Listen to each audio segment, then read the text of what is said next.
Hey everyone, Steve here from PC Budget Solutions. Finally, my microphone working. And stay tuned to the end of the video. I have a giveaway, 128 gig SSD. Stay tuned. But now, we're not didn't drop anything important. We're not talking about anything with the giveaway right now. That'll be at the end of the video. But today is server rebuild time. Why are we rebuilding the server? So, I kept having issues with formatting. I swapped out SSDs because the SSD that I'm giving away, it's fine. But when you want to move 1.5 terabytes of data and your SSD is 120 gigs, fills up the SSD, cache to drive, empties SSD. Took days. And I said, you know what? I need to get a 500 gigs. That's what's in there. And that SSD would not have made it more than a year. It would have ran out of write cycles. So after about a day or two, I wrote probably about 0.5 terabyte to it. I realized it wasn't good for my use, right? So I replaced the caching drive with a 480 gig. Perfect. I had a 40 gig in my system, upgraded the 1 terabyte NVMe. Perfect. But then I couldn't get the format. And then I moved some SATA connectors around and formatted. But then one of the other drives said it wasn't readable. Turns out the board I was using, the AM3 Plus board, had a dead SATA port. Not a dead, but the controller just really wasn't working out the way we needed to. So I sold the board, not for a lot. This is a 99FX board, so it's worth a fair bit, but I got like 70 bucks for it, half what I could have. And I got somebody's used AX370 Gaming. And I have a Athlon 200 GE with onboard graphics. That's important to note, onboard graphics. Although I just realized that I might still use the card because this only is HDMI and that is DVI. Of course, I think I have an adapter. We'll see if that works. We only need 8 gigs of RAM, but it's perfectly fine. I had a Hyper 212 Evo on a previous one, which is now in a system I'm getting rid of, if you see in the previous video. And I have a Ryzen 7 cooler because I just have it. I figured run quiet, run cool. So today we're gonna put everything together in here, back together. We're gonna talk a little bit more about what's in here, and I'm gonna show you guys, hopefully we can get UNRaid working with a completely different configuration. So we have a total of 7 mechanical drives and 4 gig SSD. 2 mechanical drives are 3 terabytes for parity, 1 3 terabyte drive for storage, and then the rest are 1 terabyte. So it's around 7 terabytes of storage. I think we used up about 1.5 terabytes roughly. You guys are getting a view that I've never used before, and that's literally the lenses in the case. So the one big advantage with this board as well, since it's a little bit on the smaller side, is it'll be a little bit easier to route things, particularly the 8 SATA cables. So let's go ahead and move everything out from below here. So I didn't bother removing the previous, because there's a couple extra of the, whatchamacallit, standoffs than what we actually need. So, but they stick out away from the board, so it's just not really worth my time removing it. And if I ever switch boards again, they'll already be there, and I don't have to worry about getting them out and all that fun jazz, especially since they're already in the spot that they would most likely need to be in. So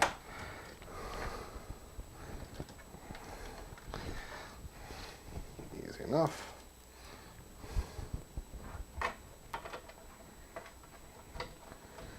I had to kind of use the screw to move the board over a little bit.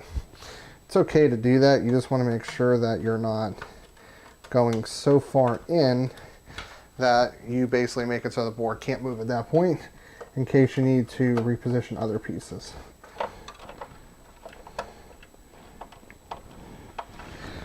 Okay, so let's get this guy in here.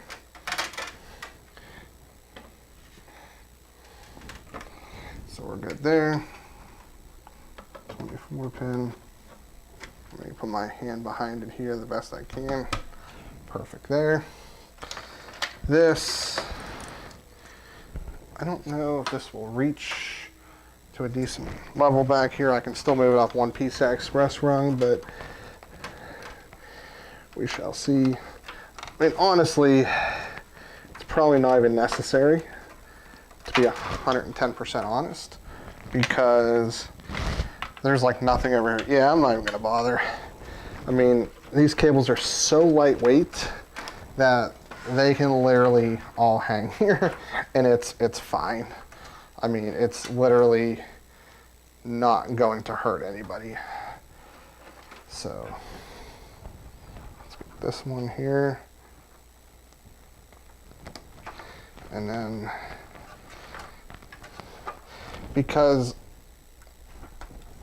we just need airflow here and then out the back, so the rest, again, not relevant. Okay, we will fire her up first and then we'll put everything back on. Okay, now let's give this a shot. I'm not confident this is gonna work right.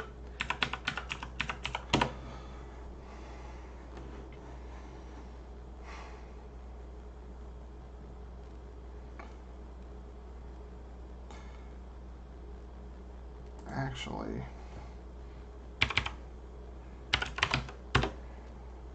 nope, that didn't work. Let's go run.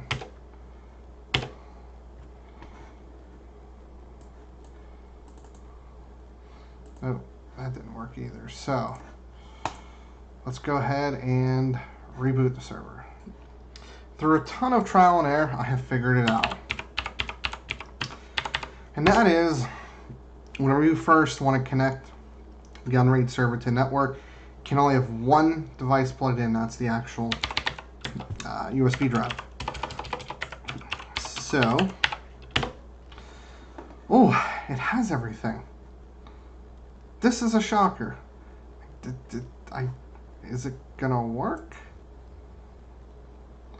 Like literally a whole new system with the exception of the drives. Okay, so we do have to format one drive. If it gives me an invalid, I'm going to be very annoyed. So I literally just sold a motherboard with that exact same problem. I tried different SATA cables, different SATA ports. Okay, it's fine, it's working. I was gonna be like, really? So let's take this offline here. So stop.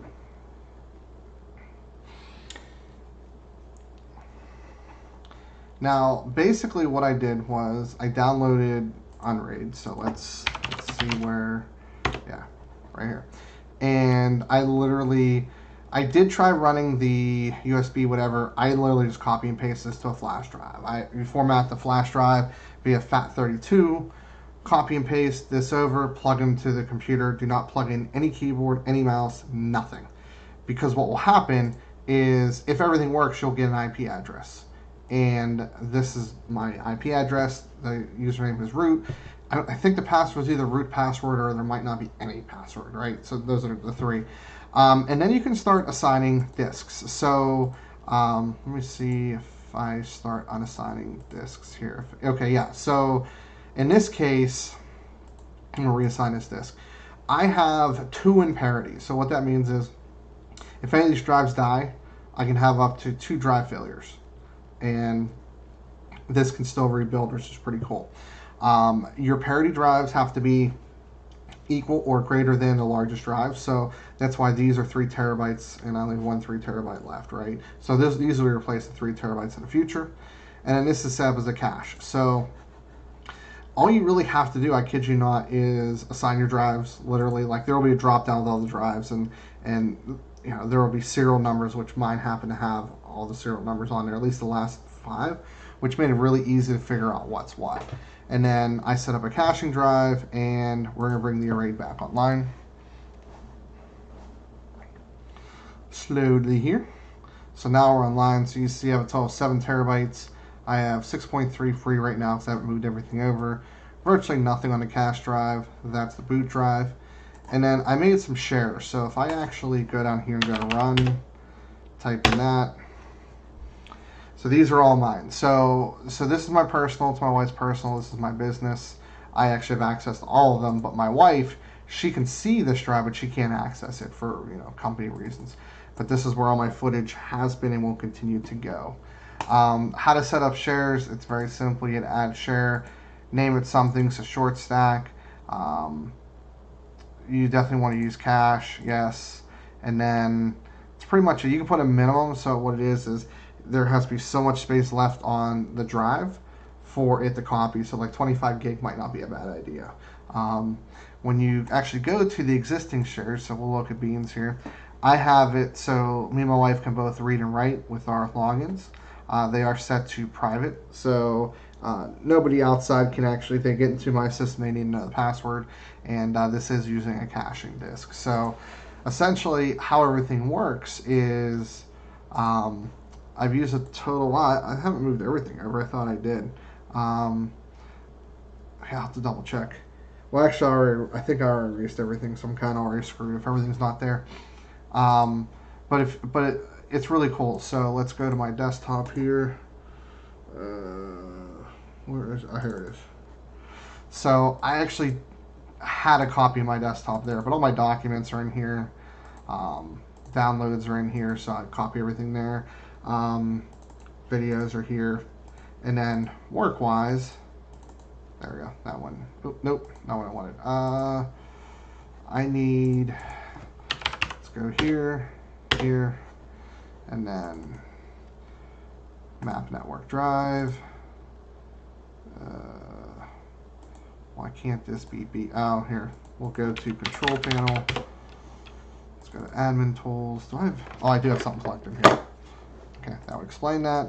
So we can just go back to here, map drive. Oh, D's still not available. Okay. Oop, not what I wanted. Disk management.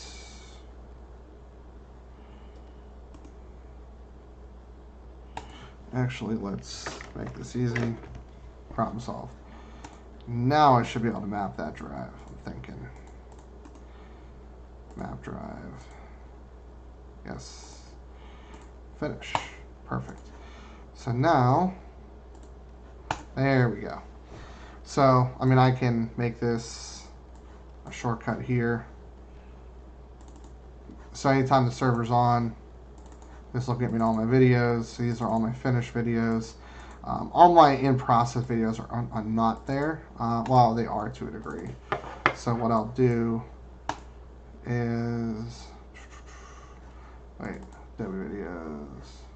No, videos that need to be done. There we go. That's what I was looking for. So, and then I'll obviously, anything that's already there, I'll go ahead and just ignore. But what you'll notice here is the cache should start to be used here pretty soon. So we're 200, and, yep, so it's going to slowly go up here. It lags a few seconds behind here. But what's cool is the speed.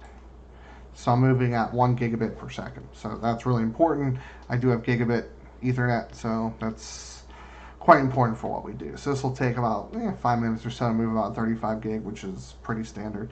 There we go. Now this is going up a little bit quicker. And then what you do is I have a couple plugins here. When you're done, you can, what do I need? Oh, no, the mover's here. You can click on the mover, and that'll basically clear everything out of the SSD and the cache so you can move more. So it is really neat. So we're gonna hit skip. Perfect, done. And then I'll run the mover real quick. That'll just move everything off the SSD, clear it out, done deal. So it is really neat. I do love this a lot. You can just let the server run. You can manage it, anywhere on the network, from my computer, on wife's computer, etc. And it's definitely a really good service. Not very expensive either. So so far it's run great. I mean, I just literally changed the board and everything, and I did a couple minutes of troubleshooting to find out that whoops, I forgot I needed to unplug the keyboard. It doesn't like USB 3 very much, so if you do have a USB 2 drive, that is preferred. I did not have one, so it is what it is. But regardless, so the server's been working perfectly fine for actually a couple days. I guess I didn't film the ladder of it, so let me quickly get everybody up to date on what's been done. So first things first is I'm actually using a VGA monitor, and the board does not support VGA, so what I had to do was I put the video card in the R5 230. Did reposition the fan controller, but from a hardware side, nothing else has changed. What I was having issues with was it was giving me a dynamic IP, like 169.something.246, and it would constantly change. We want a static, like a 10.0.0.4 one, which I had before. It changed, it's .166, but it stayed relatively static. So what I learned, even though I changed all of everything to boot just to the flash drive, what I found out was just plug in the USB drive, don't put a keyboard in. It has trouble finding the network the first time.